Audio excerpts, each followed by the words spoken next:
कधी पण बघायचं, ज्या दिवशी आपण कंटाळा करतो की नाही घर साफसफाई करायला, त्याच दिवशी आपल्याकडे की नाही घरात कोणतरी येतेच. सांगा, मी माझ्या पद्धतीनं जितकं होईल तितकं मी सांगण्याचा प्रयत्न केलेला आहे. अगदी पूर्णपणे माझा व्लॉग बघा, म्हणजे तुम्हाला छोट्या छोट्या किरकोळ टिप्स असतील ज्या तुमच्या उपयोगात येतील, ज्या मी रोज वापरते.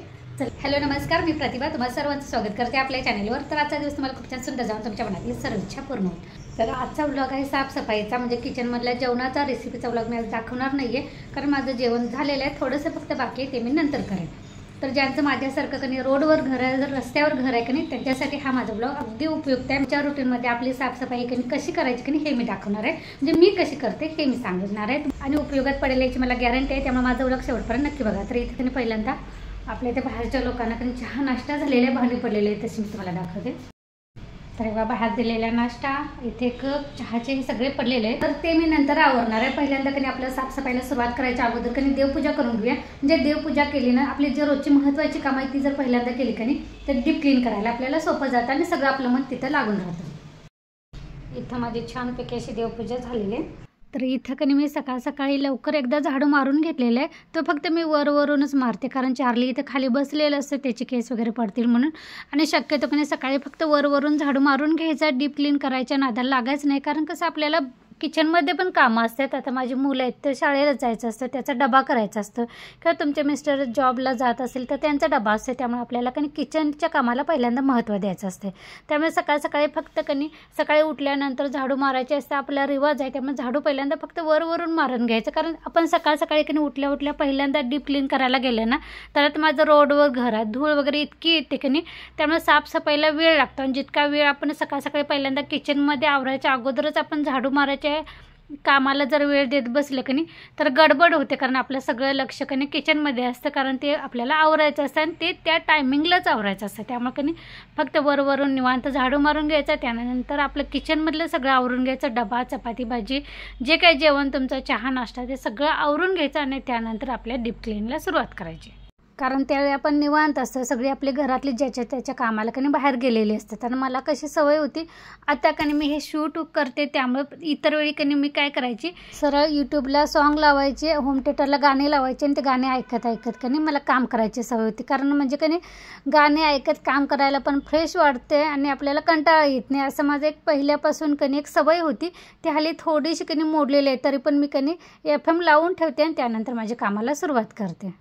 तर इथं आता मी पहिल्यांदा ओला कपडा केलेला आहे, सगळं आपला टिपॉय तुमचा सोफा सेट वगैरे टीव्हीचा बेस वगैरे सगळं मी पुसून घेतलेलं आहे. त्यानंतर खाली जे साहित्य असतं शक्यतो कमी साहित्य ठेवायचं, जे काय तुमचा टीव्हीचा टेबल असेल ते असेल, जे उपयोगात असेल, जे रोजच्या कामाचं असेल तेवढंच ठेवायचं, जास्त ठेवायचं नाही, म्हणजे वरवरून आपल्याला हे पुसून घ्यायला येईल. आणि शक्यतो तुमच्याकडे जर पेपर वगैरे म्हणजे न्यूजपेपर वगैरे जर असेल तर ते अंतरानं त्यावर तुमचं साहित्य ठेवायचं, म्हणजे जास्त धूळ झाल्यासारखे दिसत नाही. कारण रस्त्यावर घरं असणाऱ्यांची सकाळी जरी झाडलं तरी संध्याकाळी एक थर साठलेला असतो. त्यामुळे असं असणाऱ्याने शक्यतो न्यूजपेपर हांतरूनच ठेवायचं. तर मी तसाच कपडा घेऊन किचनमध्ये आलेला आहे. किचनमधला हा कपडा टेबल मी सकाळी एकदा झाडू मारताना पुसलेला होता, कारण इथे पसारा पडलेला आहे, तुम्ही झाडू मारत त्यामुळे आता फक्त ओल्या कपड्यानं एक पुसून घेतला आणि ते ग्लास वगैरे मधला तसं रोज त्या माणसांना कसं सरबत वगैरे द्यायला लागतं, त्यामुळे मी तिथंच ते ठेवून दिलेलं आहे. तसंच मी कापड आपण जे डबे रॅकला असतात ते पण पुसून घ्यायचे, कारण खिडकीतून त्यावर धूळ आलेली असते. शक्यतो आपण कसं तांदूळ संपलं म्हणा, पिठं कुठली संपली तर लगेच ज्या त्यावेळी घासून भरून ठेवते, पिठं वगैरे भरताना घासून डबे मग त्यातच भरते. पण आपली धूळ येत असल्यामुळे कसं त्यावर थोडंसं असं धुळीचं कण असतातच, त्यामुळे त्याच हातासरशी डबे पण पुसून घ्यायचे आणि शक्यतो रॅक पण पुसायचं. त्यानंतर मी फ्रीजकडे आलेले. फ्रीज कधी पण पुसताना त्याचं बटन बंद करायचं आणि ते प्लग काढून ठेवायचं, कारण आपण ओल्या कपड्यानं थोडंसं पुसत शॉक लागायची पण शक्यता असते. त्यामुळे जितकी होईल तितकी काळजी घ्यायची, कारण स्वतः आपण सुरक्षित राहिलो तरच आपला परिवार देखील सुरक्षित राहू शकतो. त्यानंतर मी सगळं टेबल वगैरे सगळं पुसून घेतलेलं आहे. त्यानंतर आता आपण फरशी पुसायला आलेलं आहे. तुम्ही जर मॉपनं पुसत असाल तर त्यानं पुसलं तरी चालते. मी एकदा मॉपनं पुसते, एकदा हातानं पुसते. हे कॉटनचा कपडा आहे. कॉटनचा कपडा ओला करायचा, पाणी मी आता पाण्यात मीठ घालते आणि ते तुमच्याकडे जर तुमचं फरशी पुसायचं कुठलं पण क्लीनर असेल ना ते वापरलं तरी चालते, पण मी शक्यतो मीठ टाकते. मिठानं काय होते, आपल्या घरात पॉझिटिव्हिटी येते, निगेटिव्हिटी निघून जाते असं म्हणतात. त्यामुळे पाण्यात ते शक्यतो टाकायचंच. त्यानंतर मी इथे कापडानं पुसून घेते, कारण हातानं तुम्ही रोज जरी मॉपनं पुसत असला तरी 4 दिवसातून किंवा 2 दिवसातून का असेना तुम्ही कधी हातानं कापडानं पुसा, कारण आपला हात कधी कानाकोपऱ्यात जाते तसं मॉप जात नाही. तर आता हे बघा माझा हा फिशचा टँक ठेवलेला टेबल आहे, त्याच्या खालचा कप्पा कधी मी आता फरशी पुसतानाच कधी पुसत जाते. तर तुमच्याकडे पण असं काहीतरी असेल कधी आपली खालची फरशी पुसत असतानाच कधी ते पण आपण वस्तू हलवायची आणि कापडानं पुसून घ्यायची. अशी सवय एक आपल्याला लावून घ्यायची, म्हणजे कधी जास्त असं दगदग वाटत नाही, घाण एकदम कामाचा लोड येत नाही. तर ज्या त्यावेळी आपण पुसताना तिथंच कधी ते टेबल वगैरे पण पुसून घ्यायचं जर राहिलं असेल तर. आणि फरशी पुसताना कधी पण कधी आपला टिपाय म्हणा, फरशीची जी जागा असते कधी ती रिकामी करायची, म्हणजे आपल्याला पुसायला कधी सोपं वाटते, अडचण येत नाही, असे म्हणजे अडचण अशी वाटत नाही. तर आता मी टिपाय वगैरे सगळा कधी बाजूला सारून घेतला होता, अर्धा भाग पुसून घेतला, त्यानंतर टिपाय वगैरे ठेवला, त्यानंतर उरलेला मी अर्धा भाग सगळा पुसून घेतला. तर तुम्ही माझ्या हॉलमध्ये पण बघितलं असेल, जास्त असं साहित्य नाही आहे, सोफा सेट आहे, दिवाण आहे, टिपाय आहे, ते फिशचा टेबल आहे, त्यानंतर टीव्हीचा बेस आहे, इतकंच साहित्य आहे. जास्त हॉलमध्ये मी गर्दी पण केलेली नाही आहे, म्हणजे माझं कसं धूळ येत असल्यामुळे आपल्याला कधी रोज पुसायला पण सोपं जातं आणि जास्त आपल्याला कंटाळा पण येत नाही, आणि जास्त गर्दी असली की अडचण पण वाटत नाही. मला शक्यतो कमी साहित्य आवडतं. त्यानंतर इकडे मी कधी किचनमध्ये आपला जास्त पसारा असतो, कारण आपल्याला लागणारं साहित्य वगैरे डबे वगैरे आपण कधी लॅपटॉपवरून खाली काढलेले असतात आणि ते घासून तसंच ठेवलेलं असते. तर आपण ज्यावेळी पुसायला घेतो कधी त्यावेळी ते साहित्य कधी तिथल्या तिथे कधी वर ठेवायचं, कारण नंतर ठेवावं असं म्हटलं कधी ते नंतरच होऊन जाते. त्यानं म्हणजे मी आता हे डबे वगैरे जे काढलेले होते, ते बुट्टी वगैरे काढले होते कधी ते लॅपटॉप ठेवून दिले, कारण ते कधीतरी लागणारं साहित्य आहे, त्यामुळे खाली ठेवून पण उगीच अडचणच होणार. त्यामुळे जितकं लागते कधी तितकंच साहित्य कधी आपण खाली ठेवायचं. तर आता मी फरशा पुसताना ह्या किचनच्या ज्या ट्रॉलीज आहेत की नाही त्या मी त्याच कापडानं पुसून घेते. म्हणजे तुम्ही म्हणाल की आता फरशी पुसताना कापडानंच ताई ही ट्रॉलीज पण पुसून घ्यायला लागले, तर तुमच्याकडे आता मी क्लीनर आहे, तर मी क्लीनरनं ज्यावेळी वेळ असेल की नाही जेवण करत कधीतरी मग ट्रॉलीजवरून हात फिरवून घेते, क्लीनरला कापडानं पुसून कधी त्यावेळेस स्वच्छ करते. पण कधी फरशी पुसताना पण मी फरशी पुसताना कापडाने एकदा कधी ट्रॉलीजमध्ये कधी हात फिरवूनच घेते, कारण कसं जेवण वगैरे करताना किंवा ओटा वगैरे धुताना कधी त्या ट्रॉलीजवर असं पाण्याचं वरंगुळ येतात माझ्या, पण ओट्याला कधी असं जे साईडला असं कट्टडा असतो की नाही ते असं कमी उंचीचं असल्यामुळे कधी पाणी धुताना कधी ओटा तर ते पाणी खाली असं वरंगुळ पडतंच. त्यामुळे मी कधी फरशी पुसताना पण कधी त्याच कापडानं हे ट्रॉलीज वगैरे पण पुसून घेते, कारण रोज काय क्लीनरनं आपलं कधी पुसणं होत नाही. ते ज्यावेळी आपल्याला वेळ असतं काम जास्त नसतं त्यावेळी कधी ते पुसणं चालते, पण रोज आपल्याला काय तसं होत नाही. आणि फरशी फक्त पुसली आणि त्याच्यावर त्या ट्रॉलीजवर वरंगुळं दिसलं की ते आपल्याला पण कसं तरी वाटतंय. आणि शक्यतो कारण मी किचनची जी फरशी आहे की नाही किचनच्या रूममधली ती मी डबल पुसून घेते, म्हणजे आता एकदा मी पुसले पण परत कधी मी पुसून घेते, कारण किचनमध्ये कधी जास्त असं तेलकट डाग वगैरे पडलेलं असते, त्यामुळे कधी एकदा कापड फिरवून कधी असं स्वच्छ निघत नाही. त्यामुळे कधी पण कधी किचनमध्ये का असेल ना, किचन पुरतं का असेल ना, आपण कधी डबलदा फरशी पुसून घ्यायची. आणि त्यावर साहित्य काही ना काहीतरी असं पडलेलं असतं, म्हणजे आता पोरं लहान असली की काही ना काहीतरी चिकट असं पडलेलंच असते, त्यामुळे एकदा कापडानं पुसलं की तरी ते निघत नाही, त्यामुळे डबलदा कापड कधी फिरवून घ्यायचं. चला तर मी कधी आता उरलेलं अर्ध किचन माझं पुसून झालेलं, अर्ध किचन पुसायचं आहे, ते पुसून कधी आपण अजून 2 रूम आणि एक व्हरांडा बाकी आहे, त्याचं पण मी दाखवणार आहे की मी कशा पद्धतीनं त्या रूम पण नीटनेटक्या ठेवण्याचा प्रयत्न करते. शक्यतो माझ्याकडून जितकं होईल की तितकं मी करायचा प्रयत्न करते. चला पहिल्यांदा किचन पुसून घेऊया, त्यानंतर भेटू.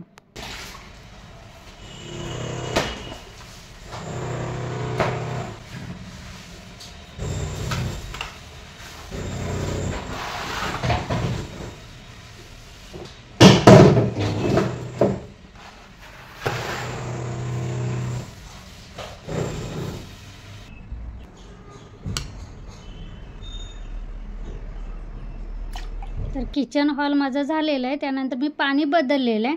तुमच्याकडे जर प्रत्येक रूमला जास्त घाण पाणी होत असेल की नाही तर प्रत्येक रूमच्या वेळी पाणी बदला. माझं का हॉल जास्त असं घाण नसते, किचनच खराब असते, त्यामुळे मी कधी किचन आणि हॉल झाल्यानंतर पाणी बदललं. त्यानंतर कधी नवीन पाण्यामध्ये मी मीठ घातलेलं आहे. त्यानंतर इथं मी आपल्या मधल्या रूममध्ये आलेलं. ही रूम काय माझी जास्त वापरात होत नाही, तरी पण ह्याच्यात कधी पहिल्यांदा मी आता बेडशीट बदलून घेते. बेडशीट जितकं होईल कधी तितकं माझ्या पद्धतीनं लावून घेते. त्यानंतर इथं कधी सकाळचे ओले टॉवेल जे असतात कणी ते पण मला पसरवायचे आहेत, पण कणी आता खिडकीतून कणी सूर्यकिरण येते त्यामुळे कणी मी खिडकी काय ओपन करणार नाही, कारण ओपन केली कणी आणि परत धूळ यायची भीती वाटते. आणि थंडीच्या दिवसात कणी काय माहीत पण थंडीच्या दिवसात जास्तच असं धूळ पण जाणवते आणि आपल्या अंगाला कसं आपलं अंग पण असं कोरडं कोरडं झालेलं असेल ना थंडीनं, त्यामुळे थोडीशी जरी धूळ लागली ना तरी कसं कसं तरी होतं. त्यामुळे खिडक्या शक्यतो उघडायच्या नादाला लागतच नाही, फक्त किचनमधलीच उघडते कारण ती गरजेचीच असते त्यामुळं, कारण ते सूर्यप्रकाश आल्याशिवाय किचनमध्ये मग अंधार वाटतं ना म्हणून. तरी मधल्या रूमची काही मी उघडलेली नाही, तर टॉवेल जे ओले होते का नाही ते मी परत खिडकीवरच असं पसरून टाकले आणि त्यावर कधी असा पडदा टाकून कधी जुगाड केला, म्हणजे बाहेरून जर कोणी आलं तर आपले टॉवेल वगैरे काय दिसणार नाहीत. त्यानंतर मी इथे कधी वाळलेली कपडे बाहेरची आणून ठेवली होती, ती कपडे मी आता लगेच बेडवर टाकल्यानंतर फरशी पुसायच्या अगोदरच कधी कपड्यांचा पण मी पसारा आवरून घेणार आहे. कारण एकदा जर फरशापासून आपण जायचं आणि नंतर हे करायचं म्हटलं कणी तर होत नाही. तर इथे मी कपड्यांच्या घडी घालतानाच कणी प्रत्येकाचे कपडे कणी वेगवेगळे असं ठेवून देणार आहे, म्हणजे नंतर कणी एकत्र ठेवलं नंतर शोधाशोध केलं असं नको. तर प्रत्येकाची इथे मी कपडे वेगवेगळे ठेवलेले आणि ती त्याच हातासरची कणी जिथल्या तिथल्या जागेत कणी म्हणजे ज्याच्या त्याच्या कप्प्यात कणी ठेवून द्यायची. ही नंतर करतो, ही आता घडी घातलेली आहे असेच बेडवर राहू दे, आता पहिला फरशी पुसून घेऊया असं कधीच म्हणायचं नाही. किती जरी कंटाळा आला कणी तरी तो पसारा आवरायचा आणि त्यानंतर फरशी पुसायला घ्यायची. कारण माझं तर असं, मी ज्या त्यावेळी कणी किती पण कंटाळा आला कणी ती कामं तिथल्या तिथे करून घेते, कारण एकदा जर त्या रूमच्या बाहेर पडले आणि रूमचा दरवाजा झाकला की परत लवकर त्या रूममध्ये जाणं होत नाही माझं, असं होतं. आणि त्यानंतर कणी काम केल्यानंतर दुपारी परत ते जाऊन ठेवायचं म्हटलं कणी की मग कंटाळा पण. तर मधली रूम आवरल्यानंतर कणी मी ह्या दुसऱ्या रूममध्ये आलेले. इथं कणी थंडीच्या दिवसात मी संध्याकाळचं झोपताना ना, म्हणजे आमच्याकडे ह्याला धोपटं म्हणतात, काही जण गोदडं म्हणतात, तर हे कणी धोपटं मी थंडीच्या दिवसात कणी गादीवर टाकतेच, कारण ह्या गादी किती जरी असली कणी तरी धोपट्याशिवाय कणी ऊब येत नाही थंडीच्या दिवसात, बेडशीटला ऊब येत नाही. तर कोणाकोणाला अशी सवय थंडीच्या दिवसात कणी झोपायला तर मला धोपटंच लागतं, म्हणजे गोदडच लागतं. मला तर त्याशिवाय कणी थंडीच्या महिन्यात अशी ऊब आल्यासारखी मला वाटतच नाही, म्हणून मी रात्रीचं कणी असं गादीवर धोपटं हांतरून ठेवते आणि दिवसाचं कणी बेडशीट हांतरते. तर इथं आपलं ते पण घडी करून व्यवस्थित जिथल्या तिथे ठेवलेलं आहे हांतरून. आता कणी आपण ही रूम पण कणी पुसून घेऊया. ह्या कामाला कणी रोज म्हणजे 2 तास तरी का असेना जातात. मी काय म्हटलं, आपली जे रस्त्यावर घरं असतात कणी ज्यांच्या घरात धूळ येते कणी अशा आपल्यासारख्या बायांनी ना पहिल्यांदा किचनमधले जी महत्त्वाची कामं आहेत ती आवरायची. आपल्या घरातली जिकडे तिकडे कामाला गेली की आपलं हे रुटीन चालू. आपल्या घरात धूळ जरी येत असली की नाही तरी आपल्याला फ्रेश आणि ताजंतवानं वाटतं. चला तर बाकीचं पण आवरून घेऊया. चला तर फायनली माझी कणी हे बघा साफसफाई सगळी झालेली दाखवते. असं मागं फिरत दाखवते तुम्हाला. हे बघा हॉल पण झालेलं आहे, त्यानंतर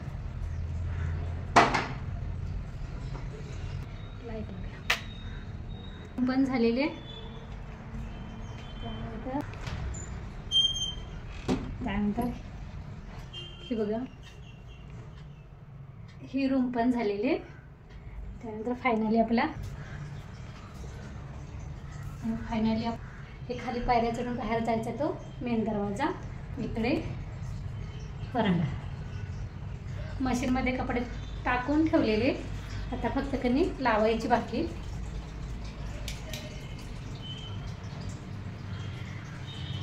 तर तुम्हाला आजचा साफसफाईचा व्लॉग माझा कसा वाटला ते सांगा. आणि सगळ्यात महत्त्वाचं म्हणजे की नाही पाणी पिते जरा. हां, तर सगळ्यात महत्त्वाचं की नाही माझ्यासारखं ज्यांचं रस्त्यावर रोड टच असं घर आहे की नाही, ज्यांच्या घरात धूळ जास्त येते त्यांनी की नाही कमीत कमी साहित्य घरात वापरायचं, म्हणजे घरात जास्त गर्दी करायची नाही. कारण काय होते माहिती आहे, भले आपल्याला म्हणू देत बाबा यांच्या घरात जास्त वस्तू नाहीत किंवा जास्त असं भरलेलं घर दिसत नाही, म्हटलं तरी म्हणू देत. म्हणणाऱ्याला काय आपण त्याचं तोंड बंद करू शकत नाही, पण आपण आपल्या दृष्टीनं बघायचं. कारण आपलं कसं आहे, घरात जास्त वस्तू असल्या म्हणजे घर जास्त सुशोभित दिसतं किंवा छान वाटतं किंवा असं लय मोठं वाटतं असं नसतंय. आपल्याला त्या आणलेल्या वस्तू पण त्यांनी मेंटेन करता आल्या पाहिजे, त्याची साफसफाई करता आल्या पाहिजे आणि ते आपल्याला जमलं पाहिजे. कारण आपलं कसं रोडवर घर असल्यामुळे कणी रोज काय ढीगभर वस्तू आपल्याला पुसून ठेवू शकत नाही. किती जरी बाई कणी अशी ॲक्टिव्ह असली, जास्त करणारी टापटीपणा जपणारी असली की नाही तरी पण तिला कंटाळा येतोच. असं असं की माझा तर अनुभव आहे, ज्या दिवशी मला कंटाळा येईल ना, ज्या दिवशी कामाकडे दुर्लक्ष करेन ना त्या दिवशी कोण ना कोणतरी हजर असते. त्यामुळे जितक्या कमी वस्तू म्हणण्यापेक्षा आपल्याला जितक्या उपयोगाच्या असतात की नाही तितक्याच आणायच्या, म्हणजे आणि त्याच आपण व्यवस्थित मेंटेन ठेवायच्या. बस झालं, एवढं केलं तर की नाही भरपूर आहे. तर आजचा साफसफाईचा ब्लॉग तुम्हाला कसा वाटला ते नक्की. तर ह्यासोबतच की नाही आजचा ब्लॉग पण इथेच बंद करूया. पुन्हा भेटू नवीन ब्लॉगमध्ये. तोपर्यंत धन्यवाद.